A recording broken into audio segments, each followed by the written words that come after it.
Mu nyamaswa z'inyamabere harimo izigize umuryango bita Artiodactyla. Izi ni inyamaswa zikunze kugira ibinono, zirisha ibyatsi, zikagira igifu cy'ibyumba birenze kimwe, kandi kenshi zikanagira ingufu ku buryo zifashishwa mu bwikorezi, ubuhinzi n'indi mirimo y'ingufu. Byibuze kugeza ubu hamenyekanye amoko yazo agera kuri 270. Zimwe muri zo zikaba zibera mu mazi nka baleine. Bishobora kugutangaza ukibaza ukuntu byashoboka ko ifi yaza mu bwoko bw'izi nyamaswa, ariko inyamaswa nk'agasumbashyamba, amoko atandukanye y'ihene, imbogo ndetse n'ingamiya tugiye kuvugaho muri video ya none, zose ziri muri ubu bwoko bwa Artiodactyla. Ndagusohoje kandi ngo ikaze ku Ishuri Plus. Niba ari ubwa mbere ubanye natwe, ntugende udakoze subscribe, ukunda iyi video ukanda handitse like kandi usangize inshuti zawe.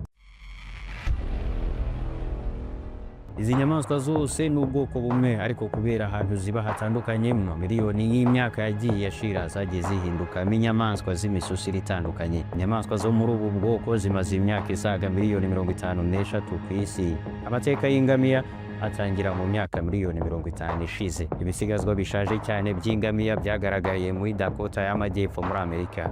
Iyi niyo ngamiya ya mbere yabayeho muri Amerika y'Amajyaruguru. Umubyimba wayo wari muto ugereranije n'ingamiya tuzi uyu munsi wa none. Izi ngamiya gahoro gahoro mu myaka miliyoni 30 ishize, zimwe zagiye ku mugabane wa Aziya, izindi zerekeza muri Amerika y'Epfo. Izagiye muri Amerika y'Epfo zakomeje kubaho muri iyi shusho. Iyi ni ingamiya bita lama, zitaboneka handi ku isi uretse muri Amerika y'Epfo gusa. Naho ingamiya zagiye muri Aziya, inyinshi zahisemo kwibera mu gice cy'Amajyepfo, zinigabanyamo ingamiya z'imisusire itatu itandukanye. Iya mbere ni ingamiya z'amapfupfu abiri ziganje muri Aziya yo hagati. Iya kabiri ni ingamiya z'ipfupfu rimwe ziboneka ku bwinshi muri Aziya y'Amajyepfo, muri Afurika ndetse na Australia zagezeyo. Aha ushobora noneho kwibaza uko izi ngamiya zageze muri Australia. Zagejejweyo n'Abongereza nk'uko bajyanye inkwavu, ihene n'intama. Arabia Saudite na Leta Ziyunze z'Abarabu nibo bantu ba mbere binjiza ingamiya nyinshi muri Australia. Izo ngizo ariko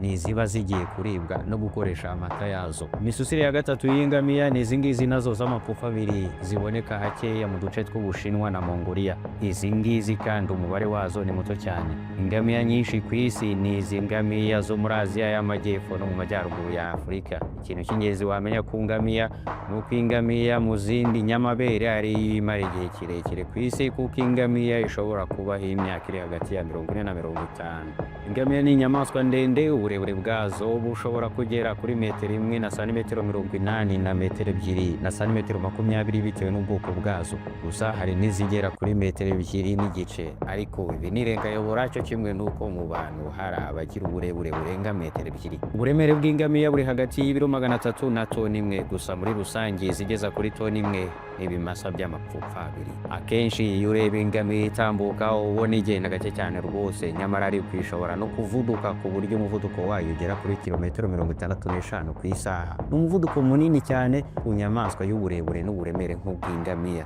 Gusa nanone ingamiya ntishobora kumara umwanya munini yiruka kuri uyu muvuduko. Ariko nko mu marushanwa yo gusiganwa ku ngamiya akunze gukorwa mu bihugu by'Abarabu nka Qatar, umuvuduko uringaniye w'ingamiya yiruka ugera kuri kilometero 40 ku isaha. Hari abantu bamwe batekereza bakanibwira ko muri ririya pfupfu ry'ingamiya haba harimo amazi ikoresha iyo imaze igihe kinini mu butayu itabona amazi yo kunywa, ariko ibyo baba bibwira ntabwo ari ukuri. Mu ipfupfu ry'ingamiya nta mazi abamo, ahubwo iri pfupfu riba rigizwe n'ibinure byinshi. Icyo biyifasha ni ukuyibera nk'igisenge kibuza izuba n'ubushyuhe bwo mu butayu kuyibabura.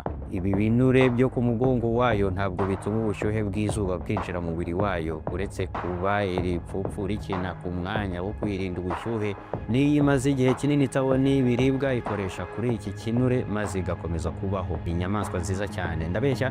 Mu Cyongereza bayita camel, izina rifite inkomoko ku ijambo ry'Icyarabu jamil, bivuga ikintu cyiza. Ingamiya ni nk'imodoka yo mu butayu, ifite ubushobozi bwo kubika amazi menshi mu mubiri wayo ikazayakoresha yongeye kuyakenera. Ingamiya ishobora kunywa amazi agera kuri litiro 150 zose, ku buryo ikora urugendo rurerure mu butayu itongeye gukenera andi mazi. Igitangaje ni uko aya mazi yose yibika mu gifu cyayo, bitandukanye n'ibyo bamwe basanzwe bazi ko ayo mazi yose yirunda mu ipfupfu ryayo. Ingamiya ni inyamaswa ikundwa cyane mu bihugu by'Abarabu, by'umwihariko mu mwigimbakirwa w'Abarabu nka Arabia Saudite. Iyi niyo nyamaswa y'agaciro kurusha izindi zose.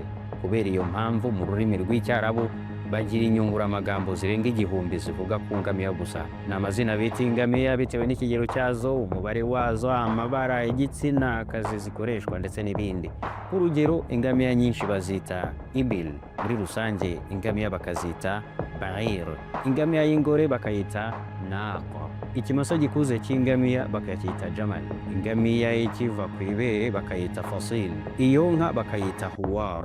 Bazil ikaba ingamiya ikuze igeze mu gihe cyo kwikorezwa imizigo, ishaje ikitwa sheikh, ingamiya yera bakayita wudha, n'andi mazina menshi biturutse ku mpamvu runaka kugeza n'aho ingamiya iryamye bayita qud.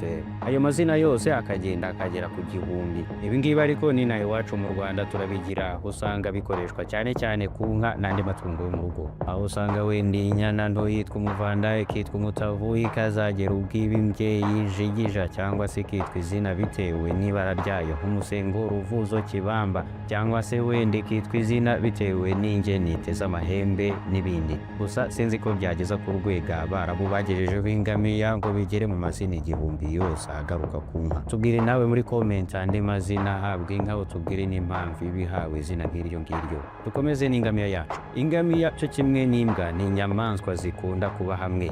Muri rusange akenshi ntuzabona ingamiya igenda yonyine itari kumwe na ngenzi zayo. Imiremere y'ingamiya iratangaje cyane, byanatumye Imana ibireba maze imanura imirongo muri Korani ivuga ku miremere y'ingamiya, nko mu isura ya 88 ku murongo wa 17 aho igira iti: ese ntibareba uko ingamiya zaremwe, afala yanzuruna ila al-ibli kayfa khuliqat.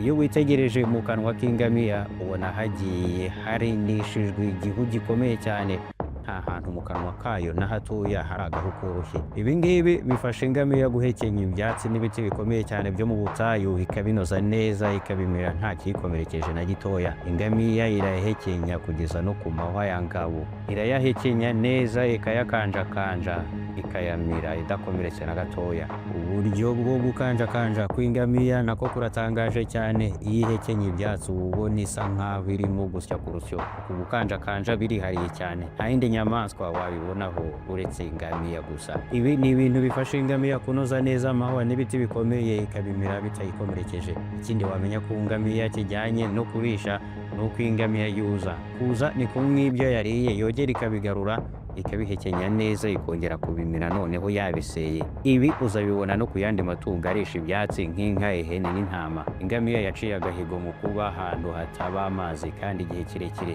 Inyama y'ingamiya ikundwa na benshi cyane mu bihugu by'Abarabu, kandi bemera ko ari inyama iryoha cyane, ariko byagera ku nyama yo kw'ipfupfu ryayo ho ngo ikongeza umunyu. Ndagusuhuje niba ubonye izi burusheti ukamira amazi. Izuru ry'ingamiya rikoranye ubuhanga buhanitse. Iyo hari imiyaga myinshi itumura imisenyi myinshi, izuru ryayo ririfunga ku buryo nta musenyi winjira, hasigara umwanya muto cyane unyuramo umwuka gusa.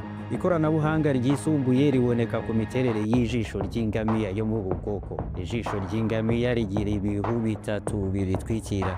Babarira umbwire uko iki gihu gitwikira ijisho bacyita mu Kinyarwanda. Iki gihu kibaho ingohe bacyita gute mu Kinyarwanda? Ingamiya yo igira ibyo bihu bitatu, bikaba byararemwe gutya kugira ngo bijye birinda inyamaswa gutokozwa n'umusenyi wo mu butayu.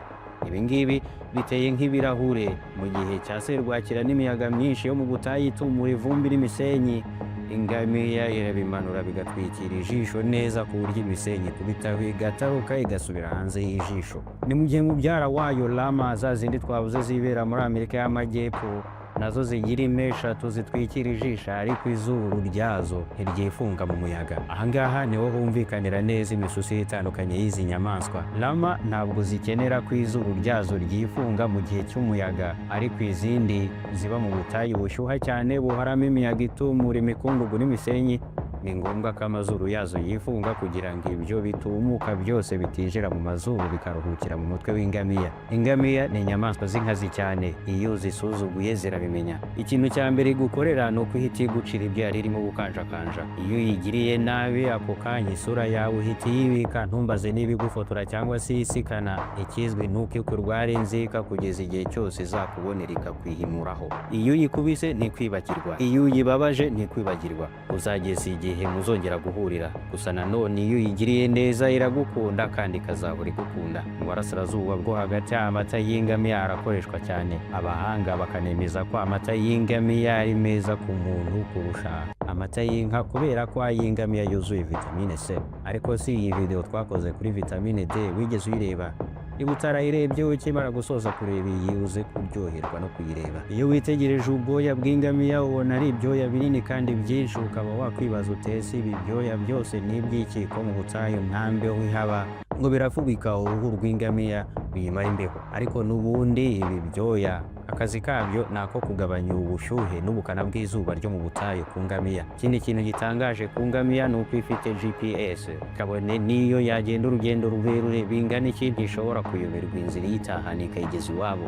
Ibi bikaba biri no mu tuntu tumwe na tumwe dutuma abahanga bemeza ko ingamiya irusha ubwenge ifarashi, ukutibagirwa isura y'uwayigiriye nabi, ubitemera gusuzugurwa no kubyishimira. Ibi nabyo ubimenye ntacyo byatwara. Hari ingamiya z'ibyimbanyi ziboneka hagati y'ingamiya y'amapfufu abiri n'ingamiya z'ipfupu rimwe, zikabyara ingamiya y'ipfupu rimwe rinini. Iyi niyo ngamiya imwe ya hybride abantu babashije gukora. Ikindi kintu ku ngamiya cyagutangaza ni uko amaganga y'ingamiya akoreshwa mu bihugu by'Abarabu, gusa ntakoreshwa cyane nk'uko amata yazo akoreshwa. Nko muri Arabia Saudite hari inganda zitunganya, zigapakira, zikanagurisha amaganga y'ingamiya. Amaganga niba utazi icyo bivuga ni inkari z'inyamaswa. Ibi byatumye abahanga bamwe na bamwe bakorera ubushakashatsi ku maganga y'ingamiya ngo barebe icyiza abayanywa baba bakurikiyemo, ariko basanze nta mumaro namba, nta n'ingaruka afite ku mubiri w'umuntu. Ibi ndebo nayo twakoze ku njangwe, utangwe no kuyireba hano ku Ishuri Plus. Ndagushimiye cyane, wagize neza kubana nanjye kugeza ku musozo w'iyi video. Ciao, naho ubutaha.